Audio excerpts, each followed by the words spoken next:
So, I've heard you've had a little trouble expressing yourself and your emotions and stuff. Yeah, I'm not really sure how to express my emotions correctly in the situations I'm in. That's okay. Yeah, no, we can deal with that. I mean, that's why you contacted me, so should we dive right into it? Sure. Alright, so, not expressing yourself. Do you have trouble with that? No. Okay, there's some serious trouble with that. When you don't express yourself, it can lead to heart issues and other different types of muscle and all types of emotional stuff inside you. So not just an emotional sort of sense, it's also a physical deal. Could affect my health. Yeah, very much so. I also jotted some notes down, so if I look down, just don't worry about it. Okay. Okay, so even though like you may feel some emotions inside and some feelings that may seem unimportant at the time, if you feel sad during a certain situation and you don't want to express it, that's always not the best things. It's always good to recognize what you're feeling on the inside. You know what I mean? Yeah. Okay. So what are you feeling right now? Nervous. Nervous? Okay. It's good to admit that. Okay. Now the next thing I have on my list is the difference between feeling, talking, and acting. Do you know the difference between those things? Okay. Just because you feel something doesn't mean you should talk about it. And just because you're talking about it doesn't mean you should act upon it. So if you're feeling nervous sometimes in a very non-nervous situation, like in the line at the cafeteria, doesn't mean you should talk about it. And because you talk about it doesn't mean you should act really nervous and get everyone else all worried. There's a difference between that. It's also recognizing your emotions too. If you feel angry, you should talk about it with someone and recognize it and maybe act upon it in a safe manner. Okay? Okay, next subject. So the next topic is expanding your emotional vocabulary. So in this case, when someone asks you, how are you doing, you'd say, Feeling good. Feeling good. Okay, instead, you could say, I'm very joyous. I'm very peachy today. I mean, that's kind of a fun one I like to say. It's a way of expanding how you're feeling so that people can understand what you're feeling on the inside. Saying that you're good is very limited. Saying you're mad is very limited because a person only has so much knowledge of how you're feeling if you say mad. If you say I'm furious, I'm livid, they're able to know that you're very, very, very hot and very just angry on a certain topic. If you're saying you're sad, well, that's not very much. If you're saying you're very depressed and very lonely or something of that matter, they'll be able to tell what you're feeling. Understand? Yeah, so you find a word that describes your situation better. Better, almost a synonym, something a little bit bigger, something a little bit more in-depth, you know? Okay, good. So the next topic is share multiple feelings. Any clue about this? No? Sure. No? Okay, so in your situation, say, do you like art at all? It's okay. It's okay? Alright. So say you enter an art competition and you've been just trying really hard to get this perfect painting that you've entered yourself into. So let's say that someone else wins. How would you feel? Pretty sad. Sad that you didn't win.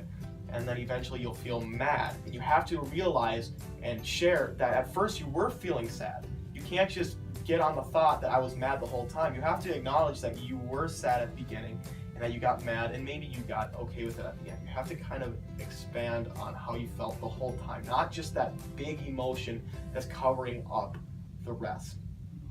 Okay. You know, I don't really like our clothes. Mind if I change? You change too? Yeah, sure, I'll change. Okay. Trump, huh? DC, huh? Yeah, I might not like this shirt very much if Trump makes it. Cute. Anyways, you ready to get back on the topic? Go. Alright. Consider when and where to express your feelings. So that one's pretty straightforward. Consider when and where to express your feelings. At your grandmother's funeral isn't the best place to say that you won your fantasy football league. It's always a good place to evaluate what's going on and what's the appropriate emotion to expose for that situation. If you're sad at your grandma's funeral, it's okay to cry and whatever, but it's just really almost common sense to the point where just think about, is this right? Should I do it? Understand? Okay. So I should almost try to visualize the situation before I go into it, so I know what emotions not to express, so I don't hurt the people closest to me. What was that? Why are you sitting like that? Just sit up. They're pissed off. Sit up. Okay. Okay, so the last and final topic that we're going to talk about is accepting responsibility for your feelings. So when you're talking to someone and you say, "You're making me angry," it's not exactly the best way to put it. You should say, "I'm getting angry," and that way you're not hurting the other person's their feelings. So you put it more of an I statement, not so much yours. So if someone like your brother is annoying you, don't say, "You're annoying me right now so much, I'm gonna hit you so hard over the head." Just say, "You're annoying me, could you please stop?" It's more or less taking responsibility for your action, for your emotions. I know we kind of covered something like that earlier, but this is different. So just sort of put it in a different sense. I know it's really kind of muddled, but it's almost kind of a hard topic to really depict. Yeah, so if my brother's annoying me, let's say he's licking a can or something, right next to me, I should say, I'm beginning to become annoyed by you licking that can. Please stop. Exactly. Okay, I shouldn't really... just flip out for no reason. Yeah. Even though what he's doing isn't that big of a deal. Sure. Okay. All right. Well, I think that's it. I mean, I'm sorry that we didn't get any demonstrations or examples to properly show how to execute these tabs, but I think we got the point across. I'm glad that you could come in today. I'm glad that I could help in some way or shape or form. I know it was a whole lot to kind of comprehend at this point, but I hope I helped. Yeah, it was real help. Thank you. Thanks. Have a good day. Yeah, you too.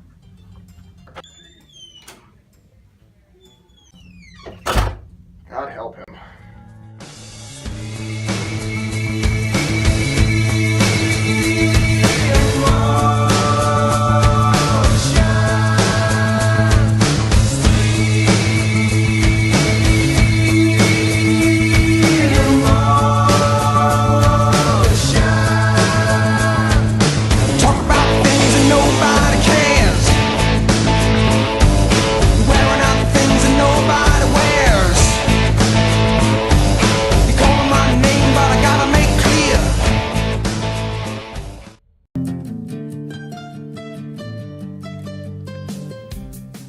Before, do you have that in your notes though? No? We're rolling. Oh yeah, you can like skip over it. Sit down. Figure the scene out, Colin. I'm a method actor here. I gotta get to the part. Sit down. Like Shia LaBeouf, man. Come on. You're not a good actor. What? You got arrested for 13. He has arrested. It goes down right here. Shia LaBeouf? Yeah. I don't know if he still has it, but he used to have it. That's why Chase wants the red tip. He's a Shia LaBeouf? Yeah. I was asking what it is. I should. It doesn't work. It doesn't matter. So the next topic is consider when and where to express your feelings. So in this case, it's pretty straightforward. Love this song. Just so going in the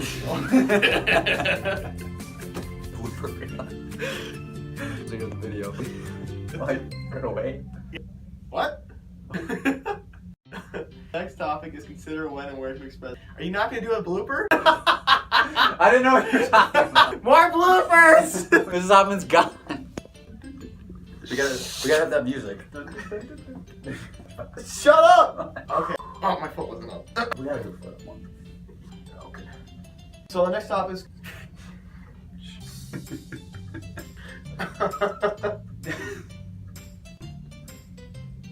Consider when. Can we scrap this one?